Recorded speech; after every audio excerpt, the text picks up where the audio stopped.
नमस्कार।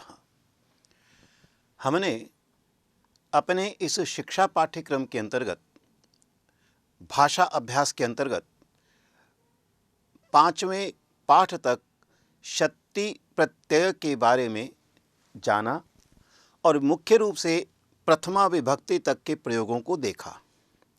अधुना पर्यन्तं वयम् अस्मिन् शिक्षा पाठ्यक्रमे पञ्चपाठपर्यन्तं शत्री प्रत्ययान्त प्रयोगं दृष्टवन्तः, प्रायः प्रथमा विभक्ति पर्यन्तम्। अधुना वयम् अग्रे पश्यामः। अब हम आगे देखेंगे। हमारे पाठ में विभिन्न प्रकार के वाक्य दिए गए हैं। आप अपना षष्ठः पाठः इसे ज़रा देखिएगा। कृपया पश्यन्तु षष्ठं पाठमिति। प्रायः 21 वाक्यानि तत्र सन्ति। 21 वाक्य वहाँ हैं। तत्र लिखितमस्ति कृदन्तः, अर्थात तेषां पदानां प्रयोगः येषाम् अन्ते कृत् प्रत्ययः भवन्ति। जिन के अंत में कृत प्रत्यय का प्रयोग होता है उन्हें हम कृदंत कहते हैं। और हम ये जान चुके हैं धातुओं के साथ ही कृत प्रत्ययों का प्रयोग होता है। धातु भी सह कृत प्रत्यय प्रयुज्यते। विभिन्न प्रकार के रूप हमने पहले पाठों में देखे थे और अब हम शत्री प्रत्यय के साथ इसे देख रहे हैं। और विशेषतः यहाँ शत्रंत स्त्रीलिंग शब्दः, वे शब्द जो स्त्रीलिंग के हैं और जिनके अंत में शत्री प्रत्यय लगा हुआ है। अतः शत्रंत्र येषां शब्दानां अन्ते शत्री प्रत्ययस्य प्रयोगः कृतः अस्ति, और वह स्त्रीलिंग में है। ऐसे शब्दों का हम प्रयोग यहाँ देखेंगे। और विशेषतः द्वितीया, तृतीया, चतुर्थी, पंचमी, षष्ठी और सप्तमी विभक्तियों में। प्रायः हम द्वितीया, तृतीया, चतुर्थी, पंचमी, षष्ठी विभक्तिषु एव इनका प्रयोग देखेंगे। चलिए हम पहले वाक्य को देखते हैं। इस वाक्य को मैंने बोर्ड पर लिखा है। फलके अहम इदं वाक्यम लिखितवान। थोड़ा समझेंगे, किंचित ज्ञात्वा वयम अग्रे द्रक्ष्यामः। पहला वाक्य आपका है जलम आनयन्तीं सीतां शारदा अपि अनुसृतवती। जलम आनयन्तीं सीतां शारदा अपि अनुसृतवती। अब देखेंगे कि मैंने इस वाक्य में आनयन्ती को रेखांकित किया है। अहमत्र आनयन्तीं इति पदं रेखांकितं कृतवान। क्यों किया होगा, उसके अब हम कारण को देखने का प्रयास करेंगे। उससे पहले कुछ हम जानेंगे। यहाँ कुछ सूचना दी गई है कि शत्री जिनके अंत में होता है वे शत्रंत कहलाते हैं। और जो शत्रंत पदम होता है अर्थात येषाम अन्ते शत्री प्रत्यय से प्रयोगः क्रियते, उनका प्रयोग विशेषणवत होता है। विशेषणवत प्रयोगः, विशेषण की भांति उनका प्रयोग होता है। और हम जानते हैं विशेषण और विशेष्य में आपस में एक संबंध होता है।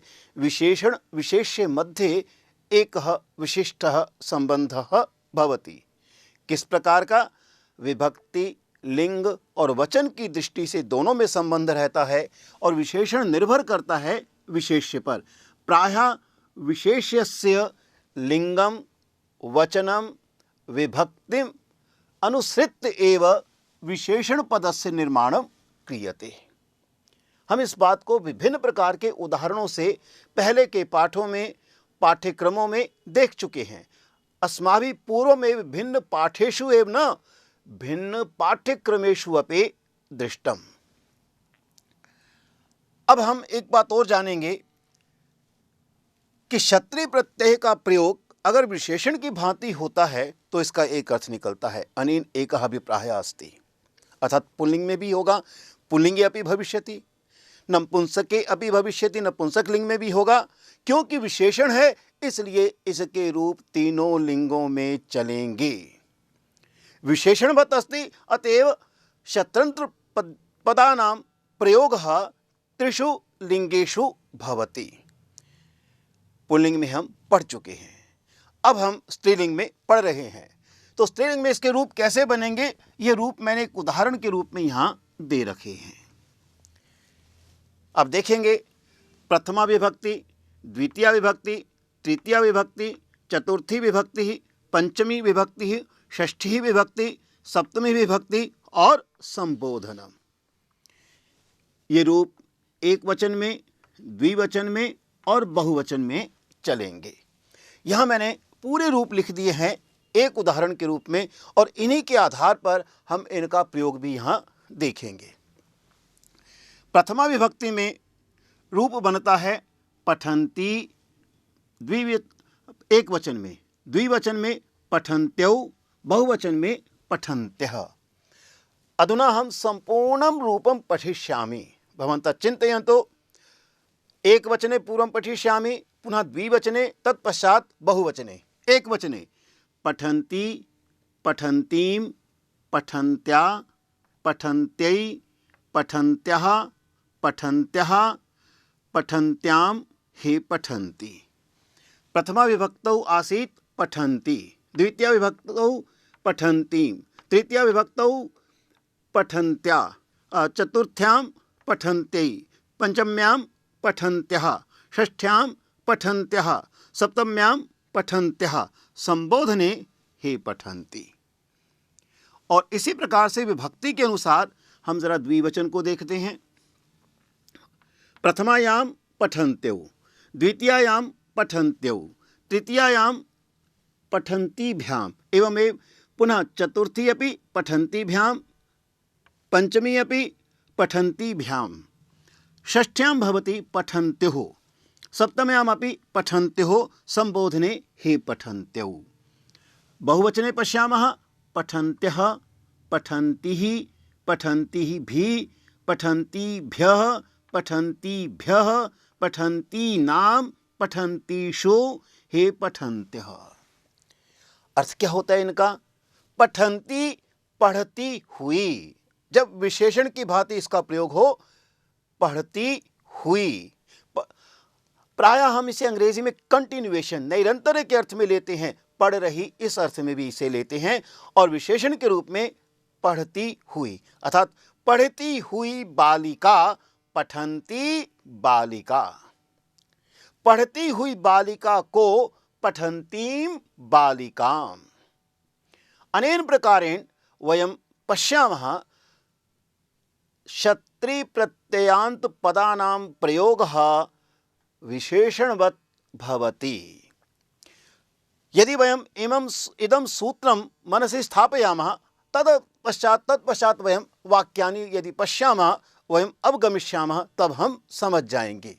आइए देखते हैं। पहला वाक्य हमने पढ़ा था, जलम आनयन्तीं सीतां शारदा अपि अनुसृतवती, अर्थात सीतां शारदा अपि अनुसृतवती, शारदा ने सीता का अनुसरण किया। शारदा सीतां अनुसृतवती। कीदृशी अस्ति सा सीता? जलम आनयन्तीं, अर्थात वो जल ला रही है।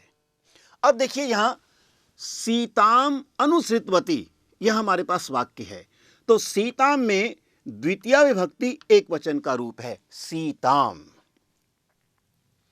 अधुना अत्र आनयन्ति, आद उपसर्ग है, नी धातु है और क्षत्रि प्रत्यय है। आ उपसर्ग है, नी धातु है और क्षत्रि प्रत्यय है, तो बना आनयन्ति। अब क्योंकि यह शत्रंत है तो विशेषण बन जाएगा। किसका विशेषण? कस्य विशेषणम? सीतायाः। सीताम इति पदे द्वितीया विभक्ति अस्ति, अतएव अत्र भी द्वितीया विभक्ति भविष्यति। तत्र एक वचनम अस्ति, अतः अत्र भी एक वचनम भविष्यति। हम यहाँ देखेंगे द्वितीया विभक्ति एक वचन, तो आनयन्ति अगर शब्द है तो द्वितीया विभक्ति एक वचन में यहाँ पठ का बना है पठन्तीम, तो आनयन्ति का बनेगा आनयन्तीम। इसलिए वाक्य बना आनयन्तीम, जलम आनयन्तीं सीतां शारदा अपि अनुसृतवती।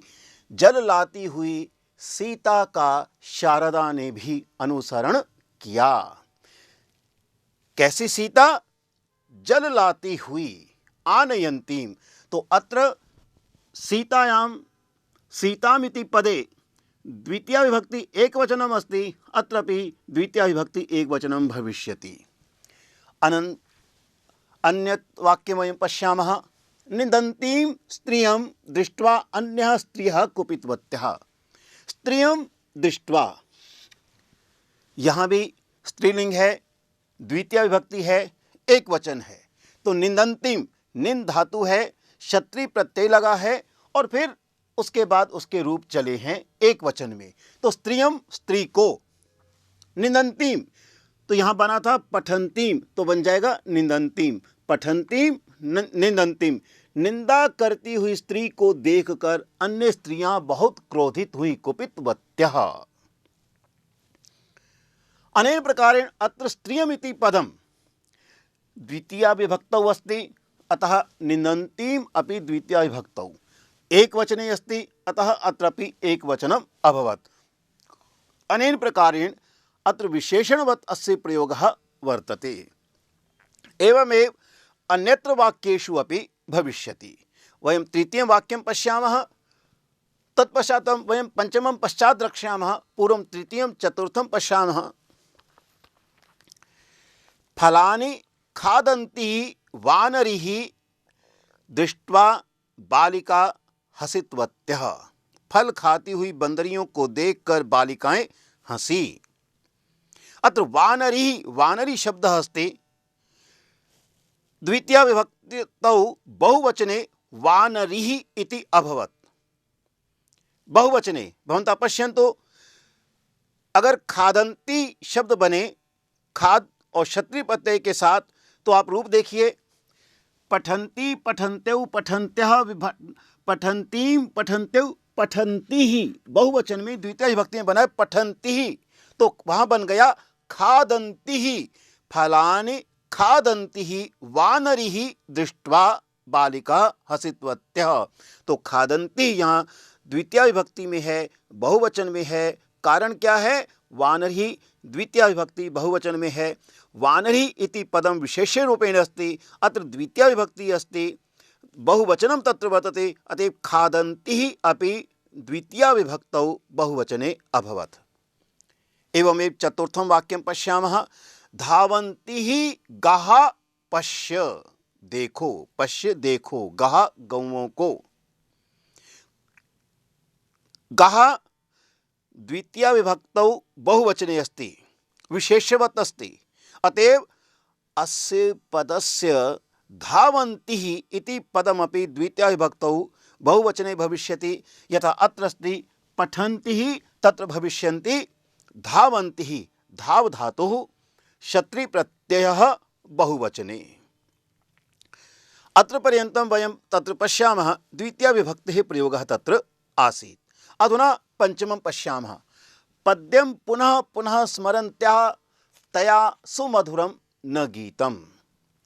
पद्यम पुनः पुनः स्मरन्त्या तया सुमधुरम, सुमधुर नहीं गाया गया। किसके द्वारा? तया, उसके द्वारा, उसने मधुर रूप से नहीं गाया। कीदृशी अस्ति सा?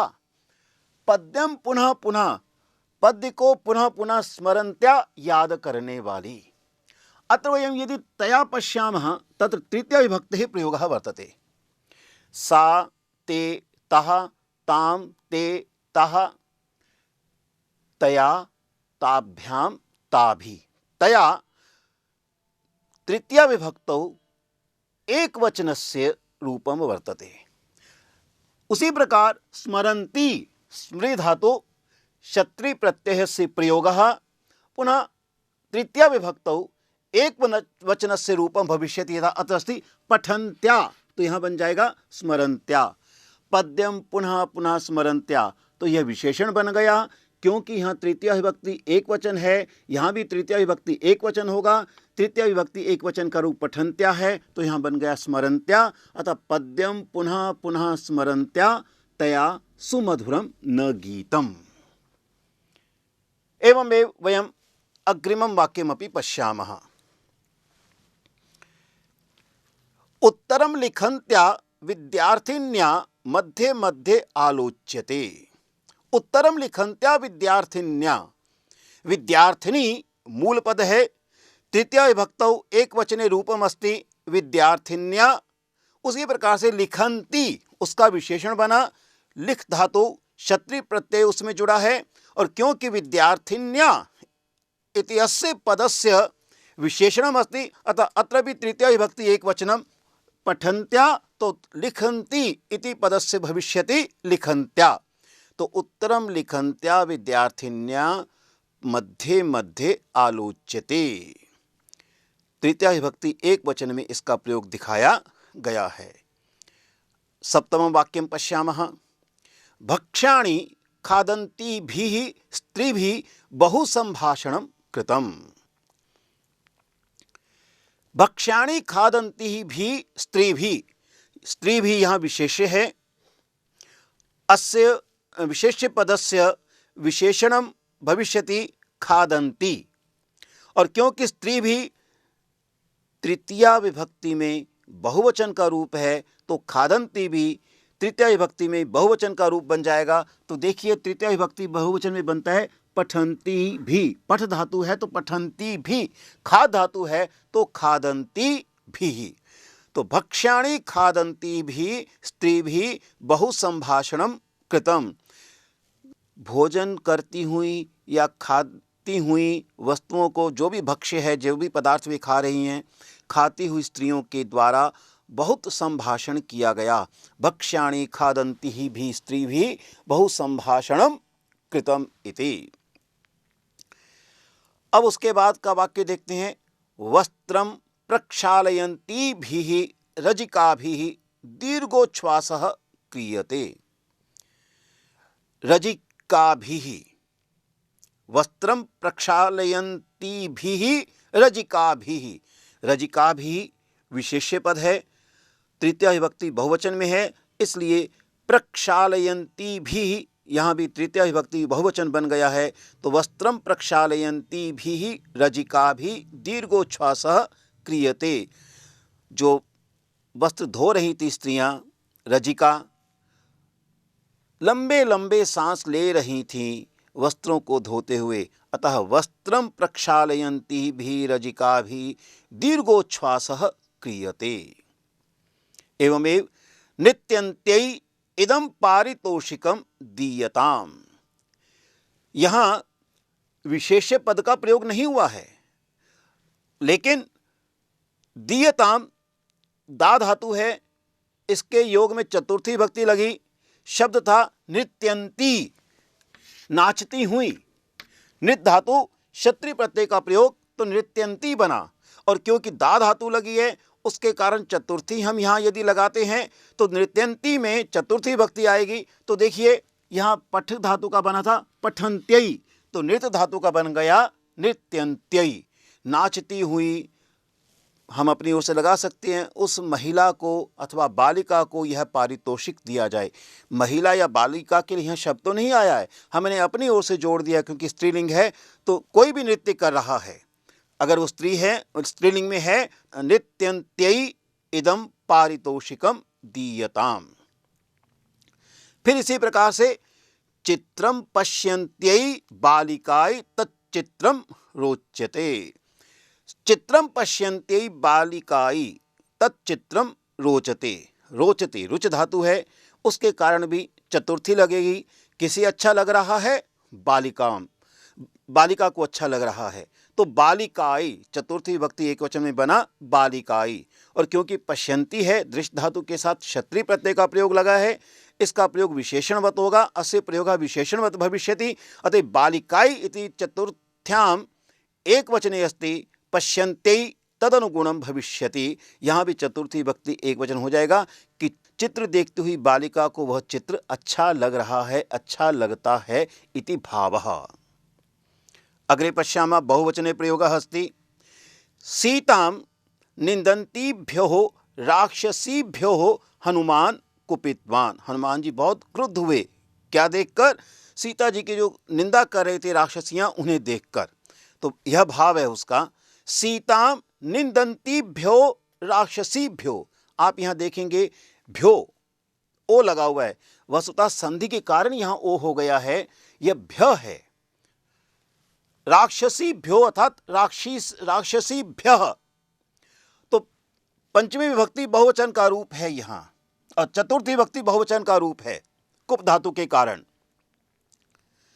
सीताम निंदन्तीभ्यो राक्षसीभ्यो हो, तो चतुर्थी विभक्ति बहुवचन में बना राक्षसीभ्यो, तो निंदन्ती निंद धातु क्षत्रि प्रत्यय उसमें लगा और उसका चतुर्थी विभक्ति बहुवचन में रूप बन गया निंदन्तीभ्यो राक्षसीभ्यो इति चतुर्थ्याम अस्ति बहुवचनस्य रूपम अस्ति तदनुगुणं निंदन्तीभ्यः अपि चतुर्थ्यां बहुवचनस्य रूपं तत्र वर्तते।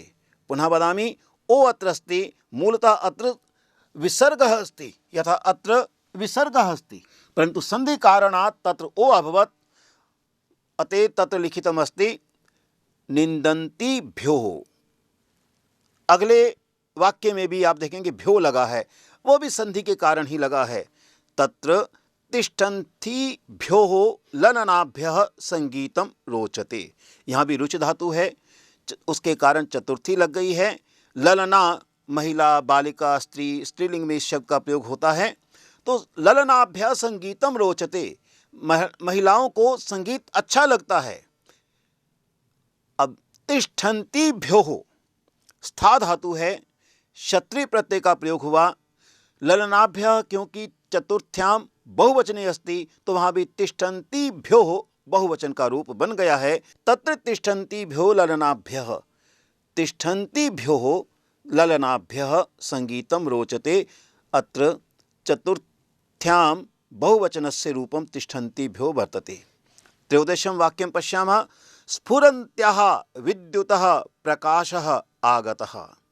विद्युतः पंचमी विभक्ति एक वचन का रूप है, इसलिए स्फुरन्त्याः पंचमी विभक्ति एक वचन का रूप बन गया, तो स्फुरन्त्याः स्फुर धातु हो गई, क्षत्रि प्रत्यय का प्रयोग हुआ, पंचमी विभक्ति हुई, एक वचन का रूप बना, तो स्फुरन्त्याः यथा पठन्त्याः। विद्युतः प्रकाशः आगतः। चतुर्दशं वाक्यं पश्यामः, आगच्छन्त्याः व्याघ्रः मृगः भीतः। भी धातु है, उसके कारण पंचमी लगी व्याघ्रः।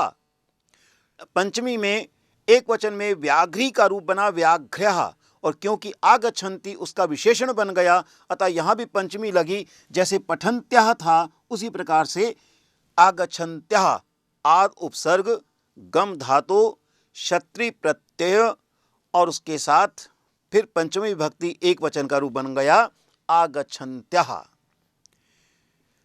पंचदशं वाक्यं पश्यामः, धावन्त्याः गोः पुच्छं पश्य। गोः षष्ठी विभक्ति का प्रयोग हुआ है, उसी प्रकार से धावन्त्याः अत्रापि षष्ठी विभक्ति अभवत्, पुनः एक वचनस्य रूपम अभवत्, तो धावन्त्याः यथा पठन्त्याः तथैव धावन्त्याः गोः पुच्छं पश्य। दौड़ती हुई गाय की पूंछ को देखो, एषः भावः तत्र वर्तते। अग्रिमं वाक्यं पश्यामः, नृत्यन्त्याः मयूर्याः पदविन्यासं पश्य। मयूरी पद है मूल रूप से, षष्ठी विभक्ति एक वचन में बना मयूर्याः, यतः तत्र विशेष रूपेण अस्ति मयूरी, अतः षष्ठ्याम अस्ति मयूर्याः, तदनुगुणं नृत्यन्त्याः षष्ठ्याम एक वचनस्य रूपं भविष्यति, अतः नृत्यन्त्याः मयूर्याः पदविन्यासं पश्य। मयूरी जब नाचती है तो उसके जो पाँवों का स्वरूप बनता है, जिस प्रकार से वो विन्यास करती है, बहुत ही सुंदर लगता है। उसी को ध्यान में रखते हुए कहा गया, नृत्यन्त्याः मयूर्याः पदविन्यासं पश्य। षष्ठ्याम एक वचने अत्र नृत्यन्त्याः रूपम् अस्ति, कारणं मयूर्याः अपि षष्ठ्याम एक वचने अस्ति, विशेष रूपेण अस्ति नृत्यन्ति इति पदं तस्य विशेषण रूपेण भविष्यति, अतएव षष्ठ्याम एक वचने नृत्यन्त्याः इति भविष्यति। अग्रिमं वाक्यं पश्यामः, पतन्तीनां शिलानां वेगः महान्। उपरि वयं दृष्टवन्तः एक वचने आसीत्, अधुना षष्ठ्यां बहुवचने अस्ति, शिलानां वेगः महान्। कुछ शिलाएं गिर रही हैं और उनका वेग, उनकी तेजी, उनकी शीघ्रता बहुत अधिक है। तो उसके लिए कहा शिला नाम वेगः महान, शिलाओं का वेग महान है। किस प्रकार की हैं शिलाएं? पतंती नाम, पत धातु क्षत्रिय प्रत्यय बहुवचन का रूप बना, क्योंकि शिला नाम विशेष्य है, वहां भी षष्ठ्याम बहुवचनस्य पदमस्ति, अतः पतंती नाम। अत्र वयं पश्यामः षष्ठ्याम बहुवचनस्य रूपमस्ति पठन्ती नाम, अतः पत धातु यदि भवेत् भविष्यति पतंती नाम। पतंती नाम शिलानां वेगः महान् इति। अग्रिमं वाक्यं पश्यामः जल्पन्तीनां कर्मकरीणां दर्शनेन स्वामी कुपितः। कर्मकरीणां, कर्मकरी इति मूल शब्दः, ईकारांत हो जाएगा, स्त्रीलिंग में बहुवचन का रूप बनेगा कर्मकरीणां। यहाँ क्योंकि न दिखाई दे रहा है, कारणं तस्मात् पूर्वं र अस्ति, र और न के बीच में ई आ गया, इसलिए र के कारण न को ण हो जाएगा। तो कर्मकरीणाम संधि में कुछ हम जान चुके हैं, कुछ आगे पढ़ेंगे। संधि विषय किंचित वयम् अस्माभिः पठितं, किंचित वयम् अग्रे पठिष्यामः इति, तदा वयं ज्ञास्यामः स्पष्टरूपेण। कर्मकरीणाम दर्शनेन स्वामी कुपितः।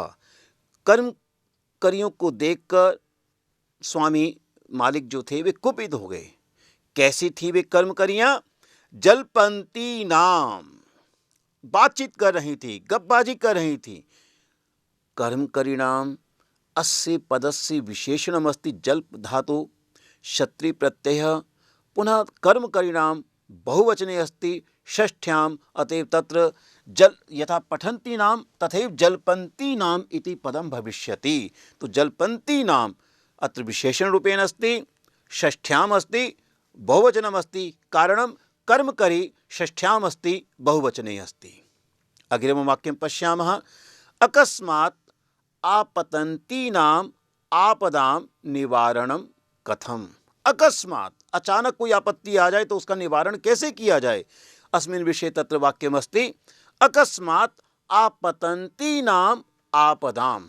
आपद इति पदं तत्र वर्तते, षष्ठ्याम अभवत् आपदाम, षष्ठ्याम अस्ति अत्र आपदाम, बहुवचने अस्ति, अतएव आपतन्तीनाम षष्ठ्याम बहुवचनस्य रूपम आ उपसर्गः भविष्यति, पत धातु भविष्यति, क्षत्रिय प्रत्ययः भविष्यति, बहुवचने रूपम भविष्यति आपतन्तीनाम। तत्पश्चात वहन्त्यां कुल्यायां मलिनता न अस्ति। नदियां जब बहती हैं तो मैल नहीं होता, बहते हुए पानी में मैल नहीं होता। इस भाव को यहाँ संस्कृत में कहा गया है वहन्त्याम कुल्यायाम। कुल्यायाम सप्तम्याम अस्ति, एक वचने अस्ति। कुली इति शब्दः नदी के अर्थ में है। कुल्यायाम नदी में, ऐसा यहाँ भाव है। अत्र सप्तमी विभक्ति अस्ति, एक वचनस्य रूपम अस्ति, तदनुगुणम वहन्त्याम, वह धातु क्षत्रिय प्रत्यय रूप बनेगा वहन्ति, पुनः विशेषण बनकर कुल्यायाम सप्तमी एक वचने अस्ति, एवमेव वहन्त्याम भविष्यति सप्तम्याम एव एक वचने वहन्त्याम कुल्यायाम मलिनता नास्ति। फिर अग्रिमं वाक्यं सम्यक् पठन्तीषु एतासु का प्रथमं स्थानं प्राप्नुयात्। ऊपर के वाक्यों में हमने देखा था वहन्त्याम कुल्यायाम सप्तम्याम आसीत्, पुनः एक वचने, अधुना बहुवचने अस्ति, विभक्ति सप्तमी एव परंतु वचनम बहुवचनम। सम्यक् पठन्तीषु एतासु, एतासु एतत् सर्वनाम पद है, स्त्रीलिंगे बहुवचने एतासु भवति, तदनुगुणं विशेषण कारणात् पठ धातु सप्तमी विभक्ति में बहुवचन में बनेगा यदि क्षत्रिय प्रत्यय उसके साथ लगा है। पठन्तीषु हम यहाँ देख रहे हैं सप्तम्याम बहुवचने पठन्तीषु, वही शब्द यहाँ आया है सम्यक् पठन्तीषु एतासु का प्रथमं स्थानं प्राप्नुयात्। बालिका, इन भली भांति पढ़ रही बालिकाओं में कौन प्रथम स्थान प्राप्त करेगी, कौन प्रथम स्थान प्राप्त करे, एतादृशः भावः तत्र वर्तते। सम्यक् पठन्तीषु एतासु का प्रथमं स्थानं प्राप्नुयात्। इनमें एतासु सप्तम्याम् अस्ति, बहुवचने अस्ति, तदनुगुणं विशेषण कारणात् पठन्तीषु पठ धातु क्षत्रिय प्रत्यय सप्तम्याम बहुवचने। तो यहाँ विशेषण के रूप में हमने क्षत्रिय प्रत्ययांत का प्रयोग देखा स्त्रीलिंग में, और यहाँ हमने देखा द्वितीया, तृतीया, चतुर्थी, पंचमी, षष्ठी, सप्तमी इति, इन सब की विभक्तियों के रूप मिले और नीचे वहाँ रूप दिए गए हैं, हम इसे पढ़ चुके हैं। और यहाँ टिप्पणी में दो बातें कही गई हैं। हम जानते हैं कि वाक्यों में क्षत्रिय प्रत्ययांत शब्दों का प्रयोग विशेषण की भांति होता है। दिए गए उदाहरणों में यही दर्शाया गया है, हमने यही समझा है, इस बात को जानने का प्रयास किया है। और पुनः पठ धातु के रूप दिए गए हैं, पठन्ति, पठन्त्यौ, पठन्त्यः, पठन्तीं, पठन्त्यौ, पठन्तिः, पठन्त्या, पठन्तिभ्यां, पठन्तिभिः, पठन्त्यै, पठन्तिभ्यां, पठन्तिभ्यः, पठन्त्यः, पठन्तिभ्यां, पठन्तिभ्यः, पठन्त्यः, पठन्त्युः, पठन्तीनां, पठन्त्यां, पठन्त्युः, पठन्तीषु, हे पठन्ति, हे पठन्त्यौ, हे पठन्त्यः, ये संपूर्ण रूप हैं, हम इसे देख चुके हैं। वयं स्मरणं करिष्यामः, तत्पश्चात वयं पुनः वाक्यानि दृष्ट्वा कारणं ज्ञास्यामः। किमर्थं का विभक्ति कस्मिन् वचने अस्ति इति कारणं ज्ञास्यामः। तत्पश्चात वयम् अभ्यासं करिष्यामः। अधुना वयम् अभ्यासः कथं करणीयः इति द्रक्ष्यामः। संकेतरूपेण अहं किञ्चित् वदिष्यामि, तत्पश्चात वयं तदनुगुणम् अभ्यासस्य पूर्तिं करिष्यामः। पुनः अन्तिमे पृष्ठे उत्तराणि दत्तानि सन्ति, वयं तत् मेलनमपि करिष्यामः। परन्तु प्रत्येकं प्रश्नस्य किञ्चित् उदाहरणम् अहं दास्यामि कथम अभ्यासः करणीयः। मैं आपको अभ्यास के अंतर्गत प्रत्येक प्रश्न का यहाँ यह स्वरूप दूंगा कि अभ्यास कैसे किया जाए, और फिर अंत में उत्तर दिए गए हैं, आप वहाँ से मिलाइएगा। अन्ते उत्तराणि दत्तानि सन्ति, तत्र भवन्तः मेलनं करिष्यन्ति। प्रथमः प्रश्नः अस्ति, अधस्तन शब्दानां सूचित विभक्ति संबद्धानि एकवचनान्तानि रूपाणि लिखत। नीचे कुछ वाक्य दिए गए हैं, उदाहरण हम देखेंगे।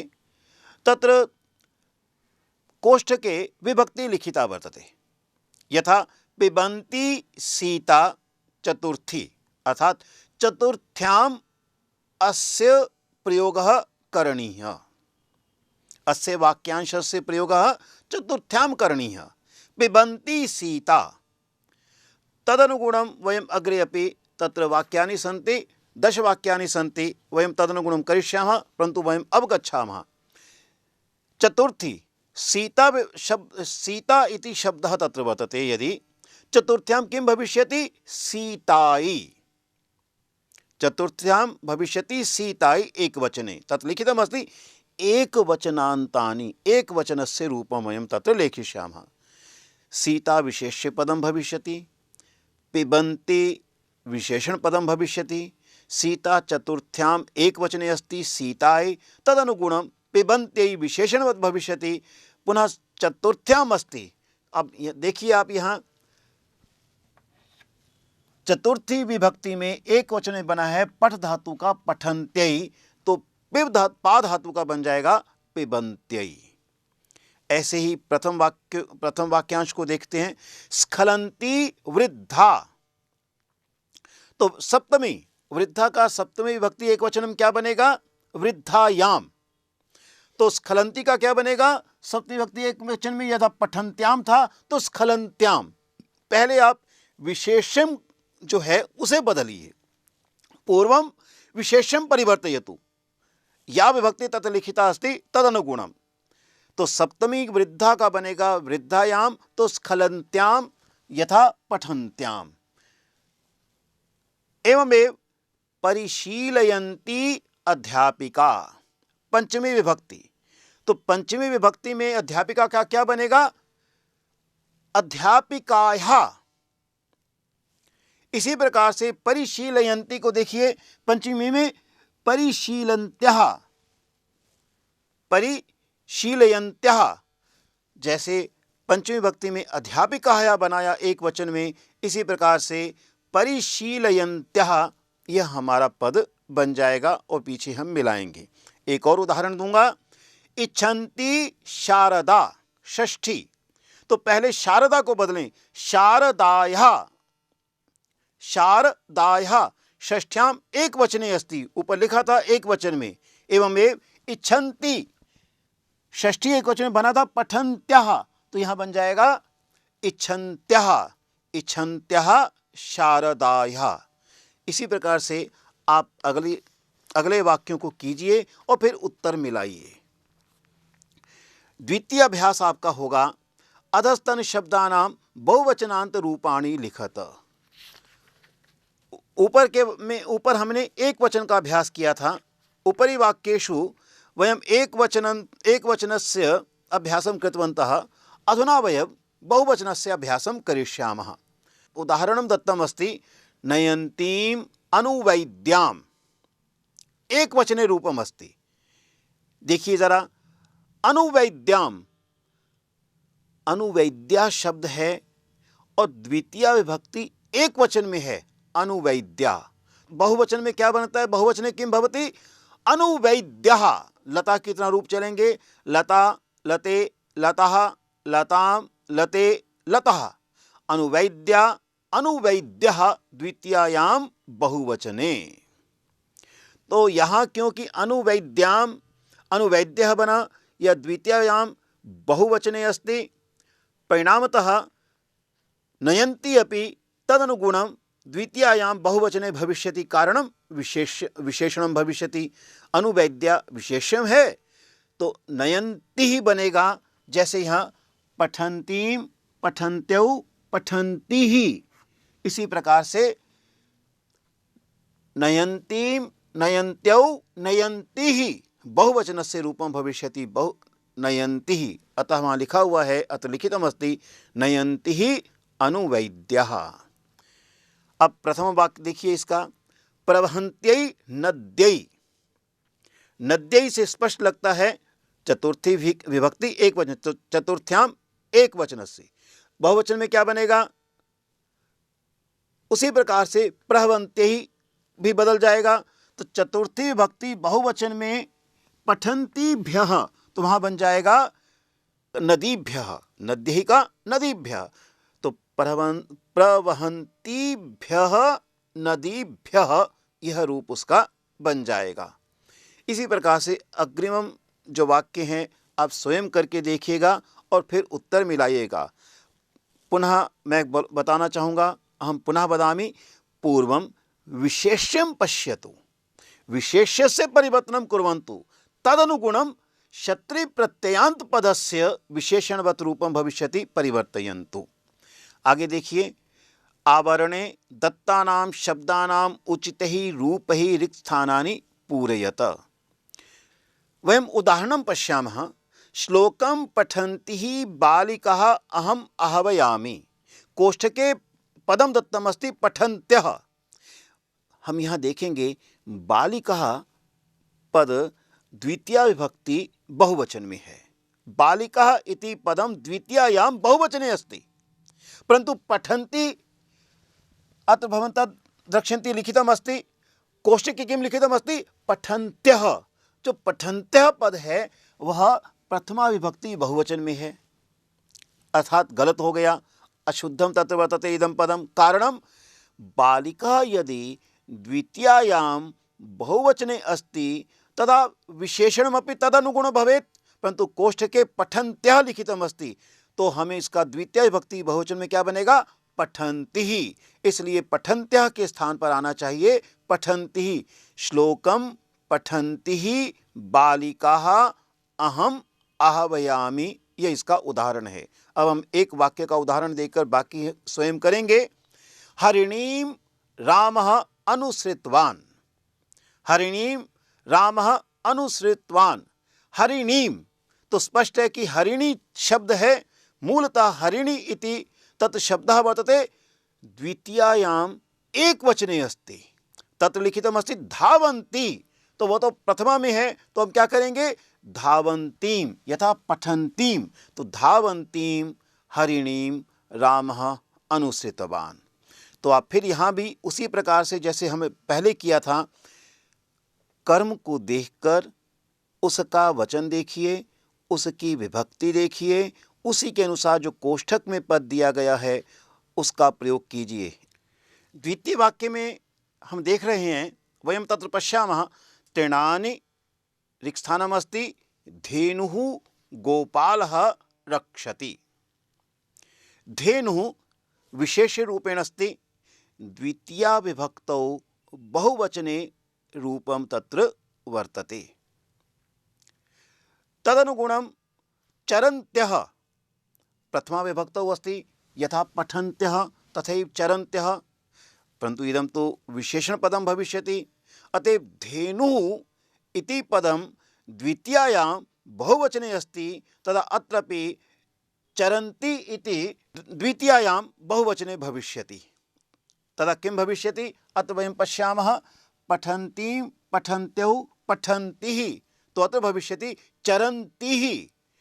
तृणानि चरन्तीः धेनुः गोपालः रक्षति। कारणं वयं ज्ञातवन्तः, धेनुः इति द्वितीयायां बहुवचने अस्ति, अतएव चरन्तिः द्वितीयायां बहुवचने भविष्यति। एकम् अन्यत् उदाहरणं पश्यामः।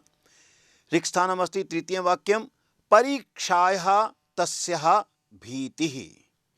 परीक्षायाः अत्र वयं पश्यामः पंचमी विभक्ति तत्र प्रयुक्ता।